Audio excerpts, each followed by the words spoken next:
Maysu, 1945. Dresden, Saxony. The war was dying but still killing. Soviet artillery hammered the city's eastern districts while American forces secured the west. And in the chaos between armies, civilians disappeared into cracks of history. Among them was Anna Bergman, 18 years old university student whose education had ended when the Reich conscripted her into factory work manufacturing artillery shells. She ran through rubble-choked streets trying to reach her family's apartment before the Soviet advance cut off escape routes.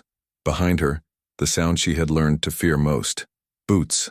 Not organized military march, but chaotic footsteps of displaced persons, deserters, criminals using war's final hours to settle scores and take what they wanted. 3 men pursued her. She did not know if they were German deserters or Soviet advance troops or simply predators who saw opportunity in collapse. She stumbled, fell, felt hands grabbing her coat. Then, a voice in English, sharp and commanding, "Back off now." An American soldier, rifle raised, placing himself between her and the men. Staff Sergeant Michael Harrison, 23 years old, from Boston, who had seen enough of war's cruelty to recognize it in any language. The men hesitated, calculated odds, then fled into smoke and shadows. Harrison lowered his rifle, offered his hand to the German girl whose eyes held terror but also fierce intelligence that made him see her as person, not enemy. Michael Harrison had enlisted in 1942, immediately after Pearl Harbor, driven by patriotism and family pressure. His father and uncles had fought in the First World War, and the Harrison family had military service stretching back to the Revolution. He had landed at Omaha Beach on D-Day, fought through France and Belgium, crossed the Rhine, and now stood in Dresden watching an empire collapse in real time. He had killed men, watched friends die, developed the psychological armor necessary to function in sustained combat. But he had also maintained something many soldiers lost: the ability to distinguish between enemy soldiers and civilians, between combatants and casualties. Anna Bergman represented everything complicated about the war's end. She was German, citizen of nation that had started the war, that had committed genocide, that had sent millions to die in camps and battlefields. But she was also 18, obviously civilian, clearly in danger from forces that made no distinction between guilt and innocence. Harrison's orders were to secure the city, maintain order, prevent looting and violence.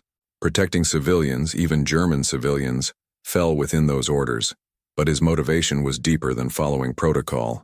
He saw a young woman who reminded him of his sister, who deserved protection regardless of what country issued her birth certificate. "Do you speak English?" he asked. Anna nodded, breathless. "A little. I studied before the war." Her English was accented but comprehensible, better than his non-existent German. "Where are you trying to go?" she explained. Family apartment 3 blocks north, needed to find her parents and younger brother, feared they had been killed in the bombing or the fighting. Harrison understood the desperation. Separated families were everywhere. Millions of people trying to find each other in chaos. He made decision that violated several regulations. "I'll escort you. Stay close." They moved through devastated streets, buildings pancaked by bombing, bodies not yet collected, fires still smoldering from raids that had killed 25,000 civilians 3 months earlier. Anna walked beside him, occasionally glancing at his face, trying to understand why enemy soldier was helping her. Harrison kept his rifle ready, scanning for threats. The streets were dangerous, lawless zone between retreating Germans and advancing Soviets, filled with desperate people who had nothing to lose. They reached her building, miraculously intact though windows were blown out and walls were cracked. Anna ran ahead, calling for her family.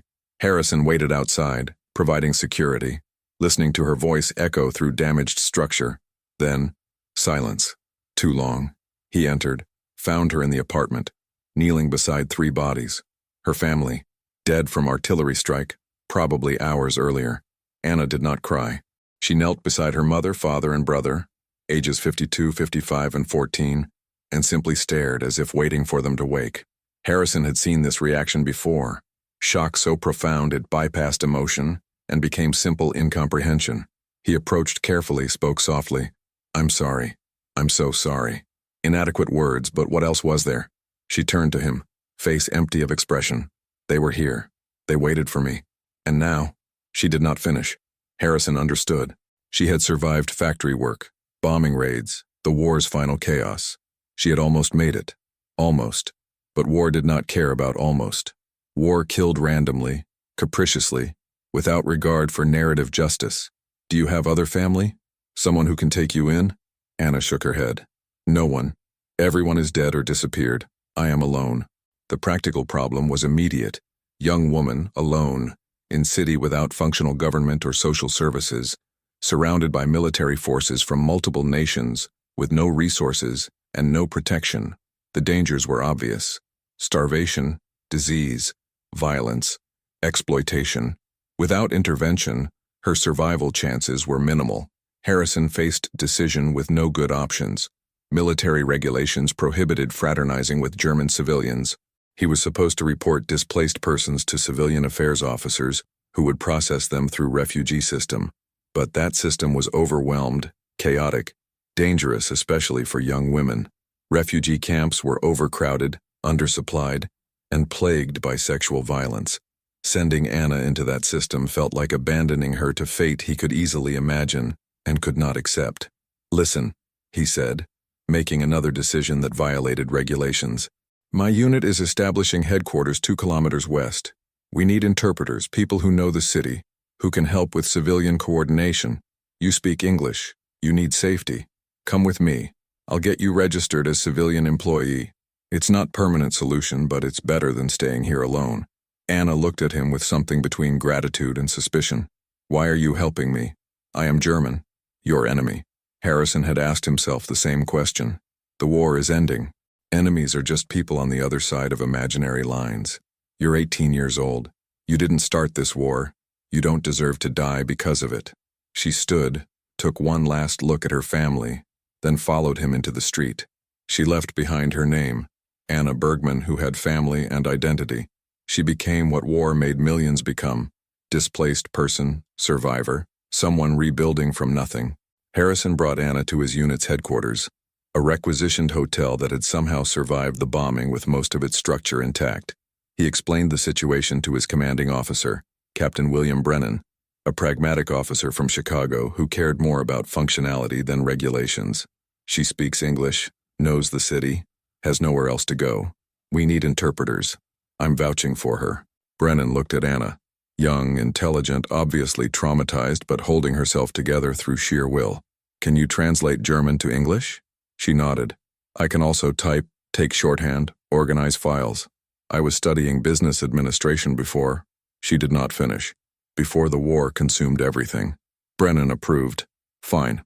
You'll work in civilian liaison office. We'll pay you in food and housing. There's no currency worth anything right now. You'll sleep in the women's quarters with the other civilian staff. Any problems, you report to Sergeant Harrison. Clear? Anna understood. She was being given lifeline, and refusing was not option. She worked hard, translating documents, helping soldiers communicate with German civilians, organizing records of displaced persons and missing families. She was competent, reliable, professional.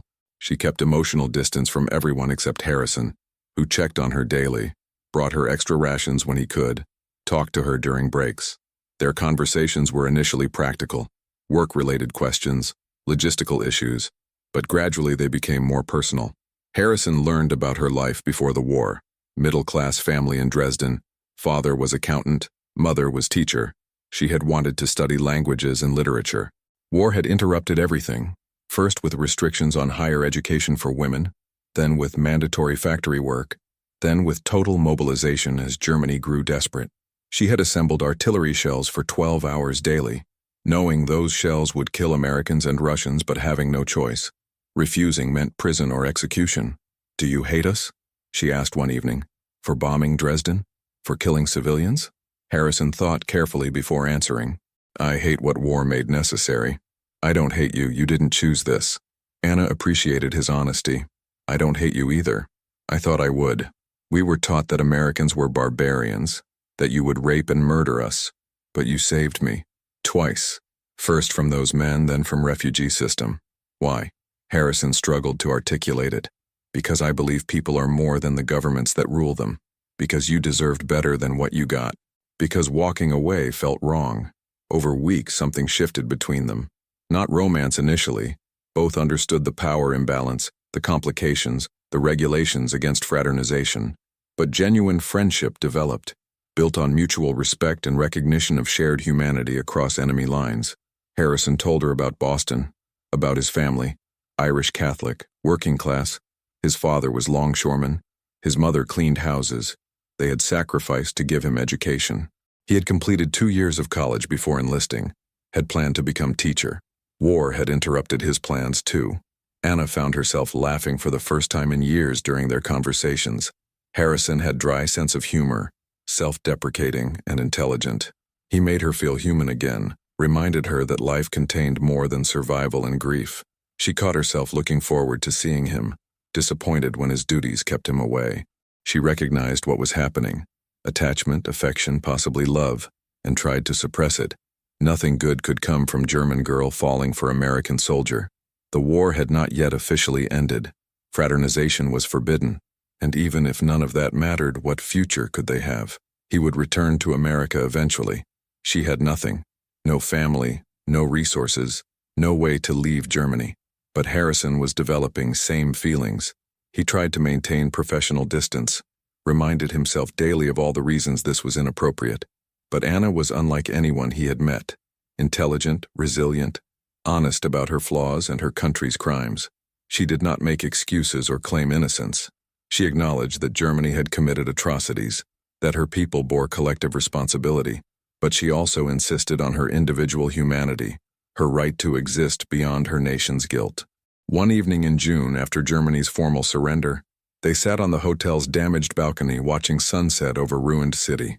Anna said quietly, "I think I am falling in love with you. I know I should not. I know it is complicated and probably impossible, but I needed to say it honestly." Harrison felt his careful defenses crumble. "I'm falling in love with you too, and I don't know what to do about it. My tour ends in October. I'm supposed to go home, resume my life, but leaving you here feels like abandoning you all over again." They sat in silence, holding hands for first time, both understanding that love between former enemies in occupied territory was minefield they would have to navigate carefully, but neither was willing to walk away from it. The relationship remained secret for months, not because they were ashamed, but because regulations explicitly prohibited romantic relationships between occupation forces and German civilians. Other soldiers faced court-martial for fraternization. Some commanders enforced rules strictly, others looked the other way. Captain Brennan seemed aware but chose not to see what was obvious to anyone paying attention. Harrison and Anna were spending increasing time together. Their interactions had moved beyond professional courtesy into obvious affection. The moral complications were significant. American soldiers were simultaneously occupiers and liberators, protectors and conquerors. Germans were simultaneously victims and perpetrators, defeated enemies and desperate civilians. Relationships that crossed these boundaries challenged clear categories, forced everyone to confront uncomfortable truths about humanity's refusal to fit into neat ideological boxes. Other civilian workers noticed. Some disapproved, thought Anna was collaborating, betraying Germany by consorting with enemy. Others understood she was simply surviving, finding connection in circumstances that destroyed most normal social rules. The American soldiers were divided too. Some envied Harrison. Others accused him of taking advantage of vulnerable women who depended on him for survival. Harrison struggled with this accusation himself. Was his relationship with Anna genuine, or was it tainted by power imbalance? Could she truly consent when he literally controlled her access to food and shelter? He confronted Anna with these doubts. "I need you to tell me honestly. Are you with me because you want to be or because you feel you have to be? Because if it's obligation or survival strategy, I need to know." Anna was insulted and hurt. "You think I am prostituting myself for rations? You think I cannot distinguish between gratitude and love? I care for you because of who you are, not what you can provide. If you cannot see difference, then perhaps you do not understand me at all." They argued, first serious fight, nearly ending the relationship. But through argument came clarity. Anna was not powerless victim. She had agency, even in constrained circumstances. She chose Harrison not from desperation, but from genuine affection. And he chose her not from power fantasy, but from recognition of equal partnership. Their relationship was complicated by context, but context did not negate authenticity. They reconciled, committed to making it work, despite obstacles. But major obstacle remained. Harrison's tour was ending. In October 1945, he would return to United States, and Anna had no way to follow him. Immigration laws were strict, refugee quotas were full, and German nationals were not exactly welcome in America so soon after war's end. Harrison explored every option. He investigated military spouse provisions, but they were not married, and marrying German national while on active duty required special permissions that were routinely denied. He researched refugee programs, but Anna did not qualify as refugee requiring resettlement. She was German civilian in Germany. He contacted immigration lawyers, but they explained that German immigration quotas would not reopen for years, and even then, she would need sponsor and financial guarantee. The reality was brutal. Bureaucracy designed to keep people separated was functioning perfectly.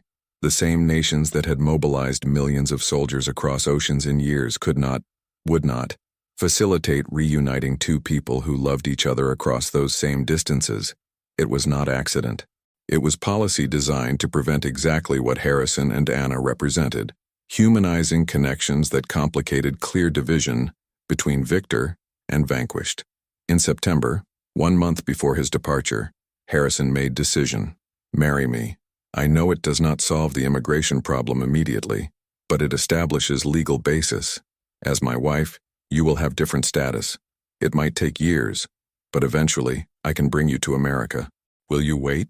Will you trust that I will come back for you or find way to get you to me?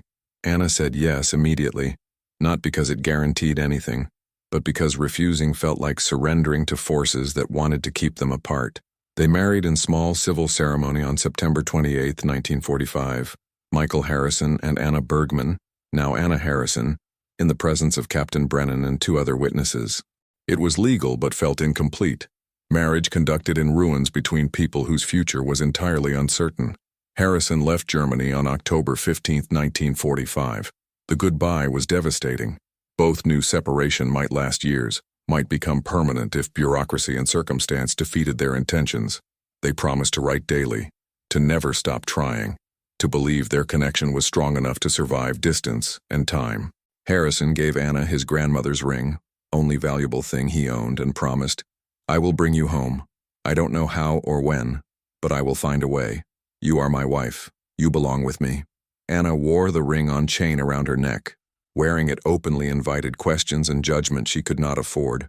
She returned to work, now officially Harrison's wife but functionally alone, waiting for resolution that might never come. She wrote letters daily, sending them to his parents' address in Boston, hoping they arrived, hoping he received them, hoping he had not changed his mind once he returned to normal life and realized what he had committed to. The letters were lifeline for both. Harrison wrote about readjustment to civilian life, how strange Boston felt after 3 years of war, how his family struggled to understand what he had experienced, how he could not explain Anna to people who still thought of Germans as monsters. His parents were shocked when he told them he had married German woman. His mother was horrified. How could you after what they did? His father was more pragmatic. Is she good woman? Does she make you happy? When Harrison answered yes to both questions, his father said, then bring her home. I don't care what passport she carries. But bringing her home was proving impossible. Harrison applied for immigration visa on Anna's behalf. Denied. German quota was closed until further notice. He contacted his congressman. Sympathetic but unhelpful.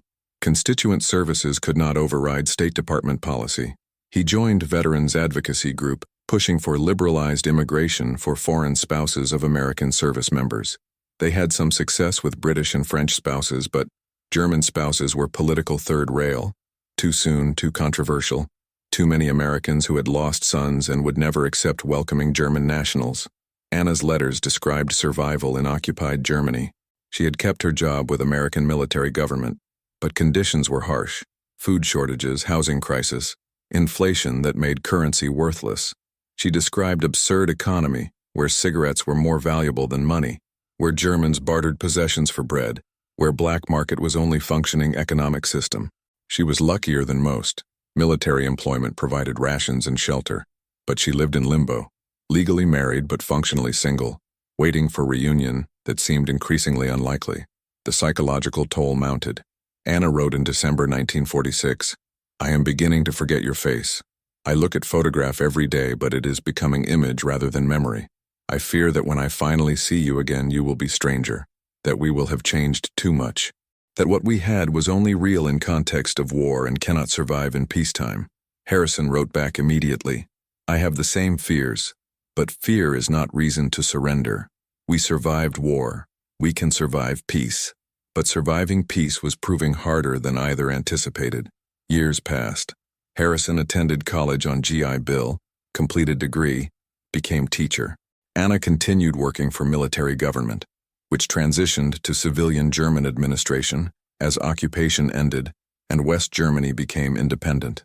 They remained married on paper, separated by ocean and bureaucracy in reality.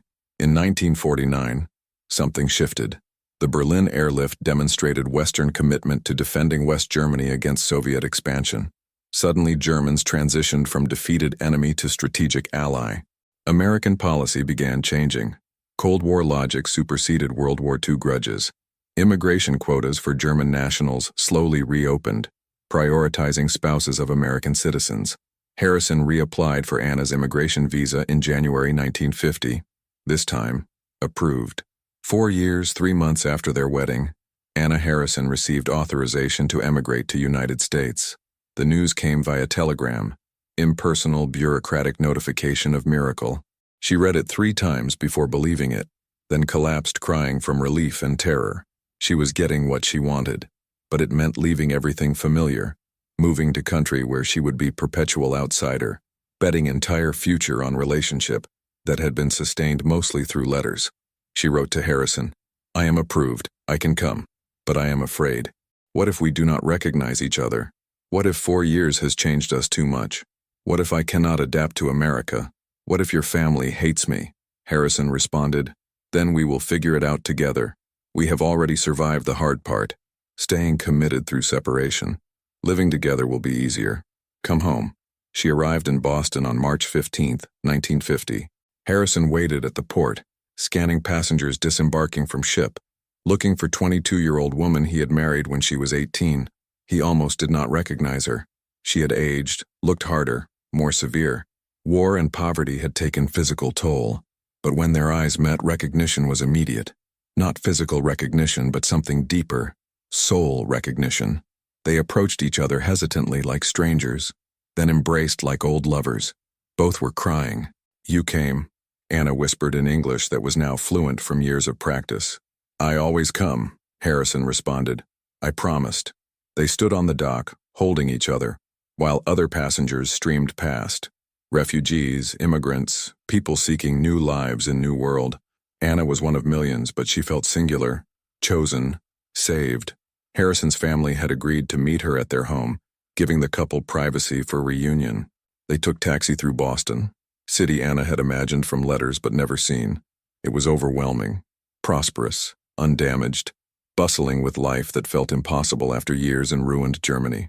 It is like different planet, she said. Harrison understood. It took me months to readjust when I came back. You will adapt. We will help you. The first years in America were difficult. Anna faced hostility from neighbors who learned she was German. Some refused to speak to her, others made comments about Nazis. One elderly woman spat at her on the street. Harrison's extended family was divided. Some accepted her warmly, others remained distant and cold. She struggled with cultural differences, with American informality that seemed disrespectful to someone raised with European formality. She missed Germany desperately. Not the Germany of war, but the Germany of her childhood. The language and customs and familiar landscapes. She found work as translator for import-export company, using her German and English fluency. The job paid well, gave her independence, allowed her to contribute financially to household.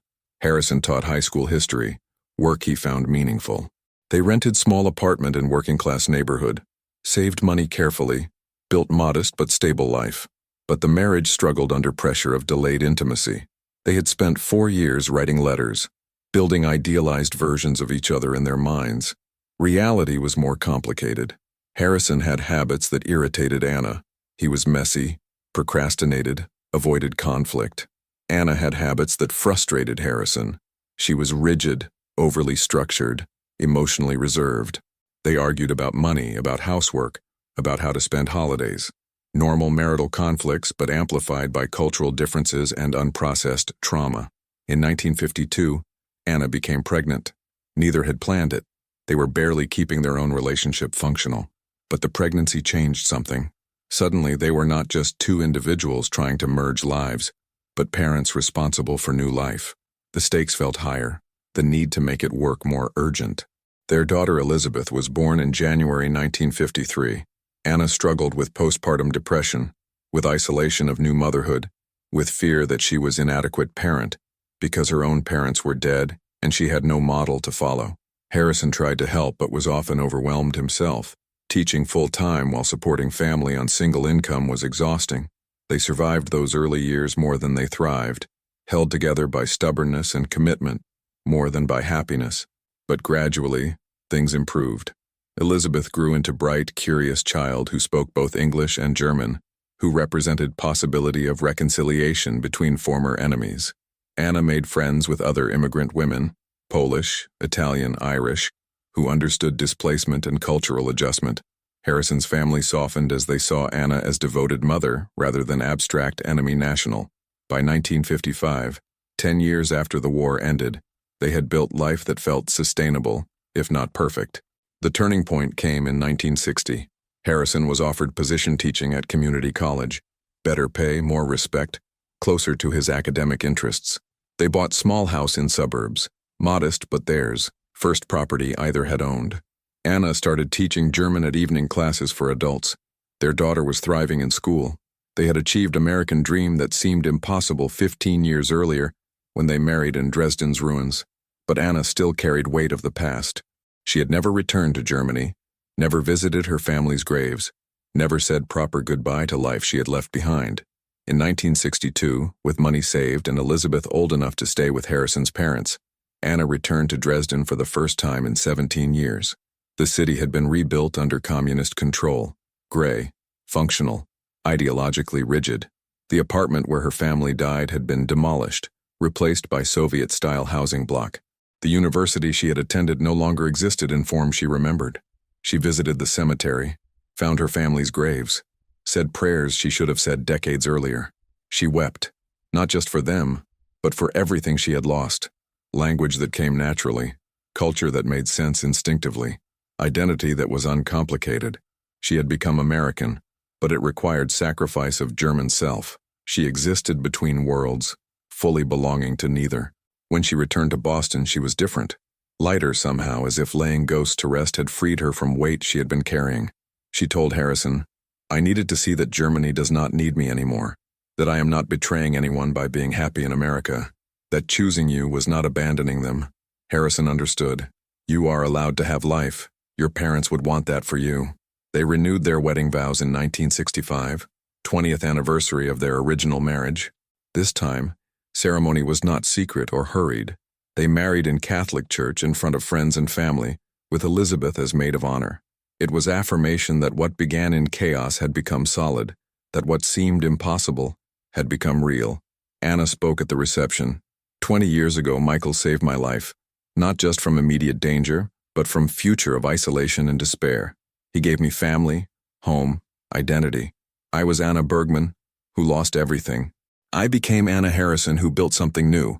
Not because he rescued me, I am not victim waiting to be saved, but because he partnered with me, believed in me, waited for me when bureaucracy tried to keep us apart.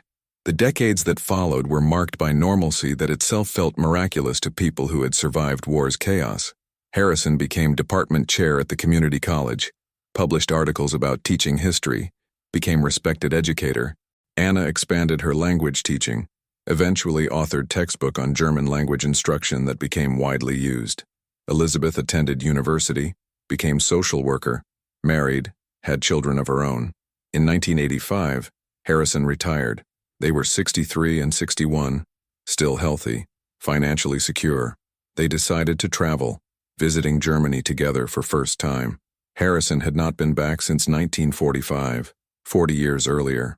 Dresden was now a vibrant city again, still under communist control but beginning to show signs of change that would lead to reunification 5 years later. They stood at the site where they first met, now a park, memorial plaque commemorating civilians killed in bombing. Harrison said, "I think about how easily you could have died, how easily I could have walked past. How many small decisions, mine to stop, yours to trust me, led to everything we built? Anna nodded. We were lucky, but we also chose each other repeatedly over decades. Luck gave us opportunity. Choice gave us life. They visited the hotel where they had worked together in 1945, now a museum documenting occupation period. They saw photographs of American soldiers and German civilians cooperating to rebuild, and Anna pointed to one photo. That could be us. We were part of that, bridging gap between enemies, proving that people are more than politics. In 1989, they watched Berlin Wall fall on television, crying together as history transformed again. Anna called relatives in East Germany she had not spoken to in decades, beginning process of reconnecting with family she had thought lost forever. Harrison supported her through complicated emotional process of rebuilding those relationships. Michael Harrison died in 1998, at 76, of complications from pneumonia. Anna was devastated but not destroyed. She had learned that grief was survivable, that love's value was not diminished by loss. She lived another 14 years, died in 2012 at 85, in hospice care with Elizabeth and grandchildren present. At her funeral, Elizabeth read from her mother's diary, entry from 1950. Michael saved my life, but more importantly, he gave me reason to want to live it. He showed me that future was possible when past seemed to have destroyed everything. I was 18 years old in ruins. He was 23 years old with choice. He chose compassion. I spent 50 years choosing him back. The true climax of Michael and Anna Harrison's story was not their initial meeting in Dresden's ruins, nor their wedding, nor their reunion after 4 years of separation. It was a quieter moment, less dramatic but more profound, the moment they chose, again and again across decades, to keep choosing each other when easier paths existed. In 1972, on their 27th wedding anniversary, they sat in their backyard in suburban Boston, watching their daughter play with their grandchildren. Anna said something she had been thinking for years. Do you ever regret it? Marrying me? The complications, the struggles, the way it made your life harder? Harrison thought carefully before answering. He had learned that Anna valued honesty over reassurance. I regret that it had to be so difficult. I regret that we lost 4 years to bureaucracy. I regret that you had to leave your country, your language, your culture. But I have never regretted you. You made my life complicated, but you also made it meaningful. Before you, I was just surviving war. After you, I had reason to build something better than survival. Anna responded, the war took everything from me. Family, home, identity. You gave me different family, different home, different identity, not replacement for what I lost. Something new. I am not who I would have been if war never happened, but I am someone I can live with being. That is your gift to me. The climax was that recognition, that their love was not about rescuing or being rescued, not about redemption or forgiveness, not about bridging nations or healing historical wounds. Those were side effects. The love was about two people who saw each other as fully human in circumstances designed to deny humanity, who chose partnership over easier isolation, who built life together despite every obstacle placed in their path. Their story was not unique. Thousands of American soldiers married German women after the war, navigating similar complications. But each story was individual testimony that love could exist across enemy lines, that political enmity did not require personal hatred, that reconciliation was possible not through forgetting history, but through choosing different future. The climax was the ordinariness they achieved. Backyard barbecues, grandchildren's birthday parties, retirement travel, growing old together. The revolutionary act was not dramatic rescue. It was choosing daily to build life together when everything in their history said they should be enemies. That choice, repeated thousands of times across 50 years, was the climax. Michael and Anna Harrison's story entered family mythology, told and retold to children and grandchildren, embellished slightly with each telling until it acquired qualities of legend. But Elizabeth Harrison, their daughter, preserved the unvarnished version in interviews she conducted with her parents in the 1990s, recording their memories before age and death could erase them. Those recordings reveal something that heroic narratives often miss: the mundane reality of building life after dramatic events, the arguments about money and household chores, the cultural misunderstandings that never fully resolved, the ways Anna never completely felt American, despite citizenship and decades of residence, the ways Michael carried guilt about decisions made in war, about deaths he witnessed or caused, about privilege of returning to undamaged country while Anna's homeland was divided and occupied. But the recordings also revealed deep partnership, two people who genuinely liked each other, who found each other interesting after 50 years of marriage, who had built something larger than themselves. Their grandchildren who carried both German and American heritage, who spoke both languages, who understood that identity was complex and history was not simple morality tale.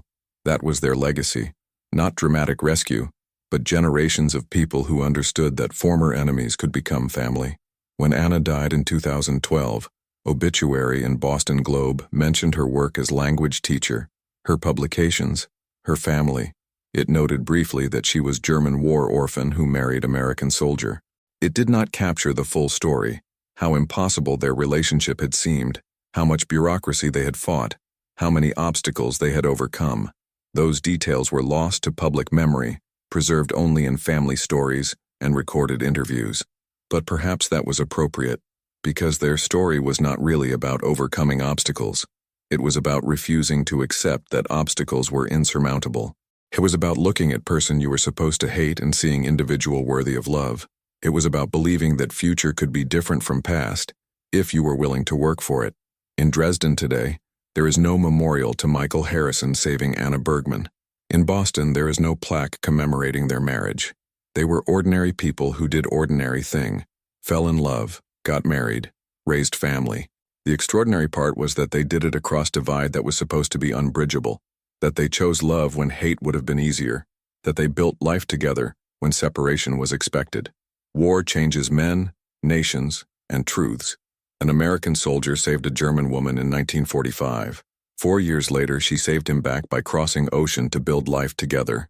If this story made you reflect on love across divides, on choosing partnership over enmity, on building future different from past, share it, because the lives we touch in chaos can become the lives we build with in peace. And sometimes the greatest love stories are not about love at first sight, but about love that survives bureaucracy, distance, prejudice, and time to become something ordinary and extraordinary at once, a life together.